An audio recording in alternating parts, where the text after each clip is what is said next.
Welcome to Lalitha's lovely kitchen. நாம் இன்னைக்கு பார்க்க போகிற recipe very simple, south Indian very famous recipe and everybody knows and each one will do in a different manor. இது வேற ஒன்றும் இல்லை, இட்லி.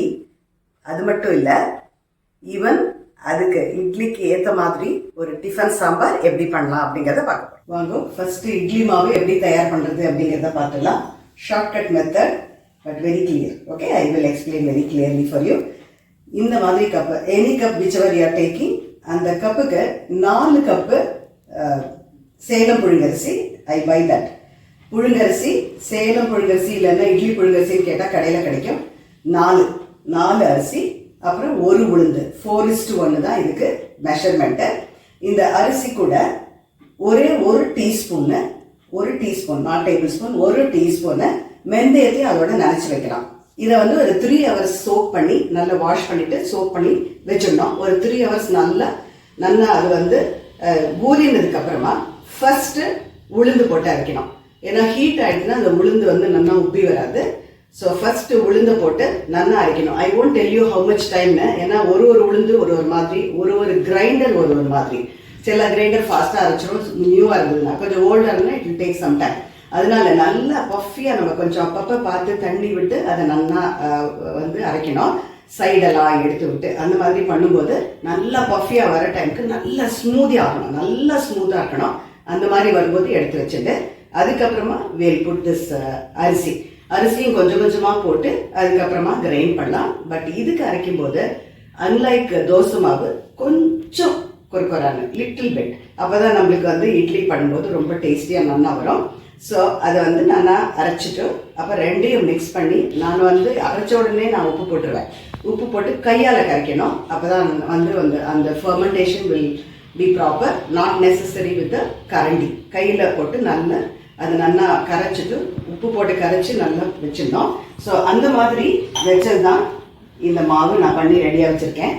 இது வந்து ஒரு 8 hours ஃபர்மெண்ட் ஆகணும். Because now it is a rainy day. If it is summer 5-6 ஹவர்ஸில் நல்லா ஃபர்மெண்ட் ஆகிடும். இது வந்து ரெய்னி டேஸ் அப்படிங்கிறனால I left it for 8 hours. இது வந்து எப்படி ஃபர்மெண்ட் ஆயிருக்கு அப்படிங்கிறத நம்ம பார்க்கலாம். இது வந்து பாருங்கள், this is how it has fermented. நல்லா ஜம்முன்னு ஃபர்மெண்ட் ஆயிருக்கு பாருங்க. ஸோ இதை வந்து நம்ம என்ன பண்ணணும், இதை வந்து ஃபஸ்ட்டு ப்ரீத்தில் இட்லியை வச்சுடலாம். அதுக்கப்புறமா இந்த சாம்பார் எப்படி பண்ணணும் அப்படிங்கிறத பார்க்கலாம். ப்ரீத்தில் ஃபஸ்ட்டு இந்த மாதிரி நல்லெண்ணெயை தடவி கொஞ்சம் க்ரீஸ் பண்ணிக்கலாம். அப்போ தான் வந்து இட்லி இதோட ஒட்டாது, இல்லைன்னா அந்த இட்லி குழியிலே அது ஒட்டிக்கும். இப்போ இதில் நல்லா க்ரீஸ் பண்ணிட்டு இருக்கேன். ஸோ இட்லி மாவை இதில் விடலாம். இந்த மாதிரி நம்மளுக்கு எவ்வளோ வேணுமோ நம்மளோட ரெக்குவயர்மெண்ட்க்கு ஏற்ற மாதிரி இட்லி மாவை விட்டுட்டு, நான் ஆல்ரெடி குக்கரில் தண்ணி போட்டு ரெடியாக வச்சுருக்கேன். So that it will get ready faster. So இப்போ இட்லி மாவு அது மாதிரி விட்டுட்டு குக்கரில் வச்சிடலாம். அது வந்து கொஞ்சம் நல்லா வேகட்டும். அதுக்கு முன்னாடி எப்படி சாம்பார் பண்ணுறது அப்படிங்கிறத பார்க்கலாம். இப்போ இட்லி அதில் விட்டு ரெடியாக வச்சாச்சு. குக்கரில் ஏற்பாடு ஆகிட்டுருக்கட்டும். அதுக்கு முன்னாடி இந்த சாம்பாருக்கு என்னெல்லாம் வறுக்கணும் அப்படிங்கிறத பார்க்கலாம். ஸோ இதில் வந்து இந்த பேனில் கொஞ்சோண்டு லிட்டில் பிட் பண்ணி எண்ணெய் விட்டு வச்சுருக்கேன். இப்போ நம்ம அதுக்கு சேர்க்க வேண்டியது ஒன்று பார்க்கலாம். நம்ம யூஸ்வலாக பண்ணுற மாதிரி தான். First we will start with that மெந்தியம். டைரெக்டாக மெந்தியத்தை ஃபஸ்ட்டு போட்டுடலாம். மெந்தியம் கொஞ்சம் வறுபடும் போது அது கூட நம்ம ஜீரகத்தையும் சேர்க்கணும். அப்புறம் 1 by 1 அதை எப்படி சேர்க்கலாம் அப்படிங்கிறத பார்க்கலாம். வெந்தயம் செவந்துட்டு இருக்கு. இந்த சமயத்தில் இது கூட சேர்க்க வேண்டியது ஜீரகம். இப்போ வெந்தயம் வந்து இந்த டீஸ்பூனுக்கு 1/4 டீஸ்பூன், அதே மாதிரி ஜீரகமும் இதுக்கு ஒரு 1/2 டீஸ்பூன் தான் எடுத்துட்டுருக்கேன். ஸோ இப்போ அதையும் அதோட சேர்க்குறேன். ஸோ இது வந்து பொரியல் பார்த்தா இந்த சமயத்தில் நான் வந்து அதே மாதிரி இந்த தனியா வந்து 2 டீஸ்பூன், கடலைப்பருப்பு 2 டீஸ்பூன் எடுத்துட்டுருக்கேன். அதையும் அதோட சேர்க்கலாம்.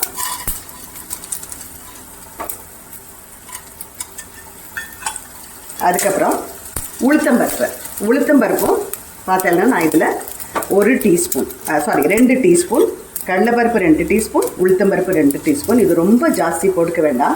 இட்லி சாம்பார் வந்து உங்களுக்கு தின்னாக இருக்கணும். அப்போ தான் வந்து இட் பி நைஸ், நல்லா டேஸ்டியாக இருக்கும். அதனால ஸோ இது கொஞ்சம் வறுக்கட்டும். அதனால தான் நான் வந்து உளுத்தம்பருப்பும் 2 டீஸ்பூனு, கடலைப்பருப்பும் 2 டீஸ்பூனு. ஏன்னா இதோட நம்ம தேங்காய் வச்சு அரைக்க போகிறோம் இல்லையா. ஸோ அது ரொம்ப கொழுன்னு ஆகிடக்கூடாது. இது கொஞ்சம் தின்னாக இருந்தது தான் இந்த இட்லி சாம்பார் வந்து இட்லியோட சாப்பிடும்போது ரொம்ப டேஸ்டியாக இருக்கும். ஸோ உளுத்தம்பருப்பு, கடலைப்பருப்பு கொஞ்சம் செவக்கட்டும். நான் இது கூட இந்த கட்டி பெருங்காயம் கொஞ்சம் போடுறேன். இந்த கட்டி பெருங்காயம் வந்து பயங்கர ஸ்மெல் இருக்கும். அதனால நான் கொஞ்சமாக தான் ஆட் பண்ணியிருக்கேன். ஏன்னா நம்ம இதில் வெங்காயம்லாம் போட போகும்போது இந்த ஸ்மெல் வந்து டாமினேட் ஆகக்கூடாது. நம்ம போடுற பெருங்காயம் ஸ்மெல்லும் இருக்கணும், அதுக்காண்டி ஓவராக இருக்கக்கூடாது. பாருங்க, இது எல்லாமே கொஞ்சம் கரெக்டாக வறுபடணும், ரொம்ப தீஞ்சிடக்கூடாது.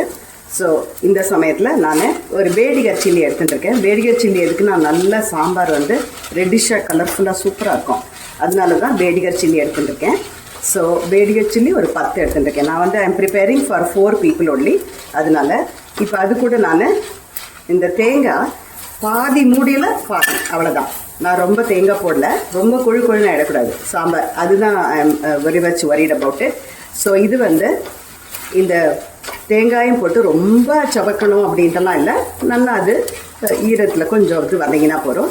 இப்போ வந்து இந்த வறுத்த எல்லாத்தையும் ஆறினதுக்கப்புறம் நம்ம மிக்சியில் போட்டு திரிக்கணும். ஸோ நான் அதை ஒரு தட்டில் போட்டு வச்சுடுவேன். அதுக்கப்புறம் என்ன பண்ணணும் அப்படிங்கிறத பார்க்கலாம். இப்போ இந்த இட்லி வச்சுருக்கோம் இல்லையா, இது வந்து it will take nearly 7 to 8 minutes. இதுக்கு வந்து என்ன பதம் அப்படின்னா, நான் அந்த இட்லி வேகும்போது அந்த பாயிலிங் பண்ணும்போது இந்த நல்ல ஸ்மெல் வரும். ஸோ 8 நிமிஷம் கண்டிப்பாக பார்த்துக்கோங்க. அதை வந்து ஆஃப் பண்ணிவிட்டு இட்லி வில் பி ரெடி. நான் வந்து இந்த கப்புக்கு 2 கப்பு பருப்பு, அதில் என்னென்னா 1 கப்பு துவரம் பருப்பு அண்ட் 1 கப்பு பாசிப்பருப்பு, மூங்காலையே எல்லோ கலர், அது 1 கப்பு, துவரம் பருப்பு 1 கப்பு ஆல்ரெடி நான் குக்கரில் வச்சு நல்லா வெந்து மசிச்சு ரெடியாக வச்சுருக்கேன். இப்போ பாண்டியில் ஒரு டேபிள் ஸ்பூன் வந்து நான் எண்ணெய் விட்டு வச்சுருக்கேன். இதில் வந்து என்ன பண்ணணும், இப்போ இந்த வெஜிடபிள் நான் ரெடியாக வச்சுருக்கேன். 1 by 1 ஆன்சயம் போட்டு நான் உங்களுக்கு சொல்லுறேன். ஸோ தட் உங்களுக்கு வந்து ரொம்ப டைம் வேஸ்ட் ஆகாது அப்படின்னு சொல்லிட்டு. இப்போ நான் வந்து கருவேப்பிலை, கொத்தமல்லி நறுக்கி வச்சுருக்கேன். ஐ கெப்ட் அசைட். இப்போ நான் என்ன பண்ண போகிறேன், ஃபஸ்ட்டு நான் இதுக்கு வேணுங்கிற வெஜிடபிள் என்னென்னா, முதல்ல முருங்கைக்காய் போடுறேன். கொஞ்சம் நான் எல்லாமே கொஞ்சம் தான் எடுத்துருக்கேன். ஏன்னா இதில் வந்து ரொம்ப தானே இருந்தாலும் நல்லா இருக்காது, தானே இல்லாட்டாலும் நல்லா இருக்காது. ஸோ இதில் வந்து கேரட் எடுத்து சேர்க்குறேன், கொஞ்சம் குடமிளகா, அதுக்கப்புறம் கொஞ்சம் உருளைக்கிழங்கு, இதுவும் வந்து 1 உருளைக்கிழங்கு எடுத்துட்டுருக்கேன். 2 பச்சை மிளகாயை கீட்டி வச்சுட்டுருக்கேன். அதுக்கப்புறம் 1 ஆனியன், இது பெரிய ஆனியன். உங்களுக்கு சாம்பார் வெங்காயம் இருந்ததுனாக்கா இட் வில் பி சூப்பர். அதுக்கு ஈடு ஏன்னா எதுவுமே கிடையாது, பட் இதுவும் போடலாம், இதுவும் தப்பு கிடையாது போட்டால். இது வந்து ஆனியன் போட்டாச்சு இல்லையா.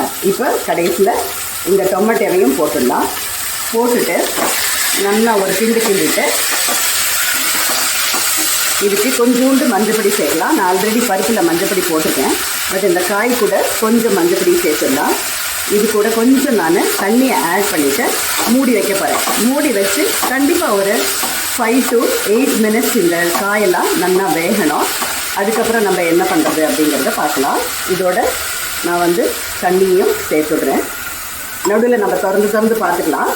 Not an issue. இப்போ பார்க்கப்படாதுன்ட்டுலாம் ஒன்றும் கிடையாது. ஒரு 5 to 8 minutes கண்டிப்பாக it will take for getting boiled. So இதை வந்து நான் மூடி வைக்கிறேன். காயும் கொஞ்சம் வேகட்டும். இப்போ இந்த சைடில் பார்த்தேன்னா நம்ம வச்சுருக்கிற இட்லிக்கு ஜஸ்ட் 5 minutes தான் இருக்குது. another 2-3 minutes this will get ready, then I tell you when to off it. இது வந்து ரொம்ப ஹை ஃப்ளேமில் வைக்க வேண்டாம், ஒரு மீடியம் ஃப்ளேமில் வச்சுட்டு கண்டிப்பாக அப்பப்போ ஓப்பன் பண்ணி பார்க்கலாம் வெந்திருக்கான்னு சொல்லிட்டு. அப்புறம் ப்ளஸ் நம்மளுக்கு ஸ்மெல்லும் வரும். ஸோ இப்போ வந்து இட்லி ரெடி ஆகிடுது, நல்ல ஸ்மெல் வருது. ஸோ இதை நான் ஆஃப் பண்ணுறேன். இதுவும் ஆறியாச்சு. ஸோ இதை வந்து நம்ம இந்த மிக்சியில் போட்டு இதை திருச்சின்னு வந்துடலாம். தண்ணி விட்டு அரைக்கலாம், தெர் இஸ் நோ ப்ராப்ளம். ஏன்னா நான் இன்னைக்கு இந்த 4 பேருக்கு உண்டானதுக்கு நான் கரெக்டாக பண்ணியிருக்கேன்.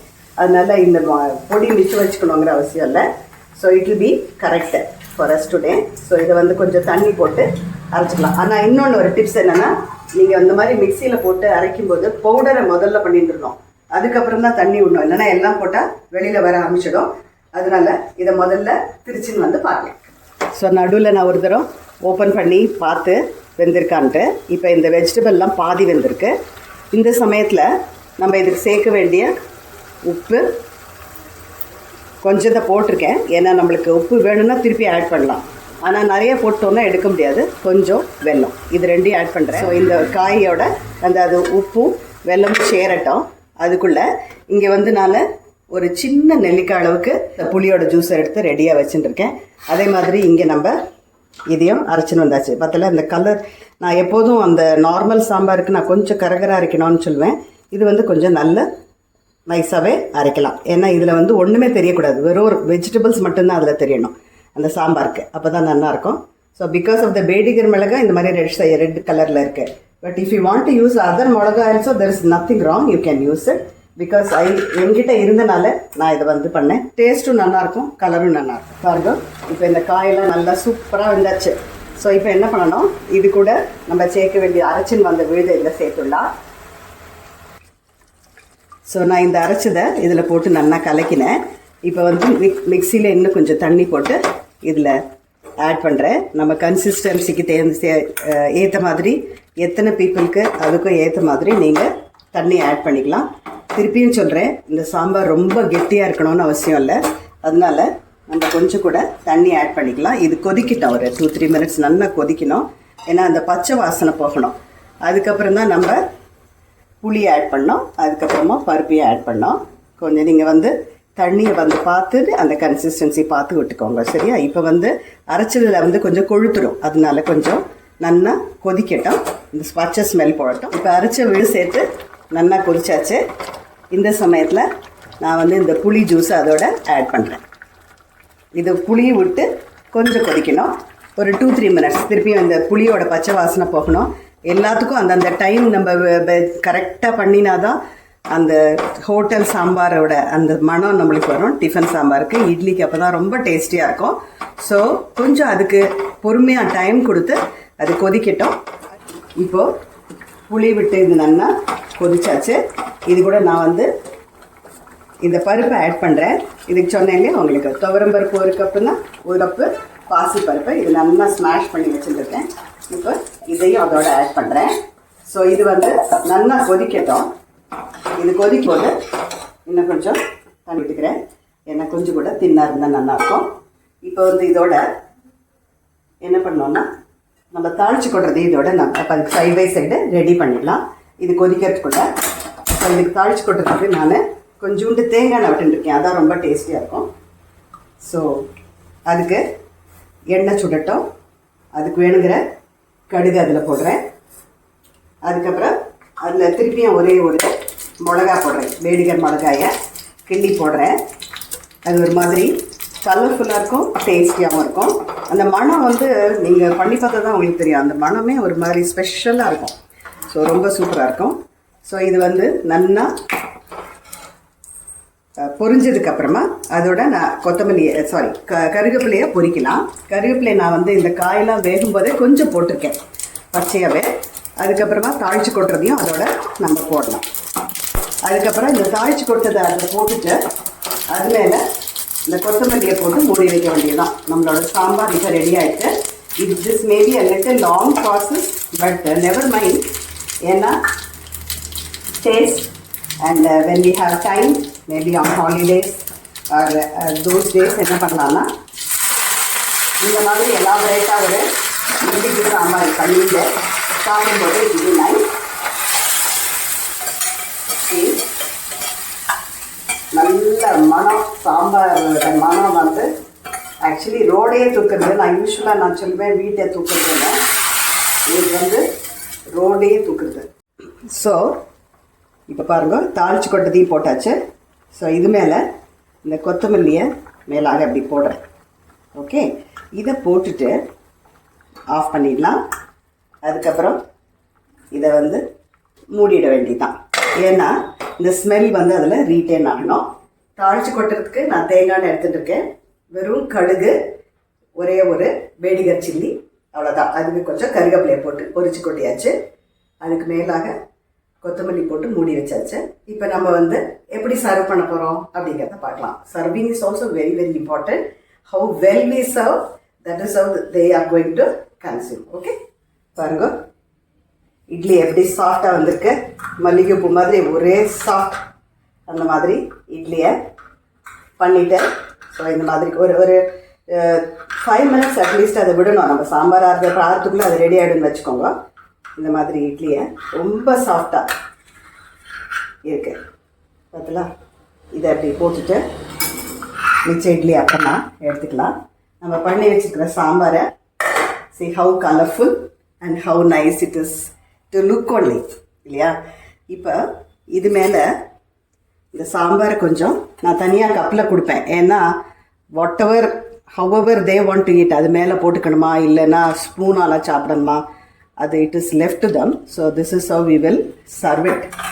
அதுக்கப்புறமா இந்த இட்லி மேலே இன்னும் கொஞ்சம் டேஸ்ட்டு என்ஹான்ஸ் பண்ணுறதுக்கு கொஞ்சம் நெய் அது மேலே போட்டோன்னா அவ்வளோதான், அப்படியே ஹெவன்லியாக இருக்கும். இந்த மாதிரி சர்வ் பண்ணோன்னா it be very nice with நெய்யே மாதிரி ஒரு சாம்பார் பண்ணிவிட்டு this will go with the rice also, even for dosa. So எக்ஸலண்ட்டாக இருக்கும். Hope you all like this recipe. Please try it and enjoy it. And let me meet you in the next lovely video. Bye-bye.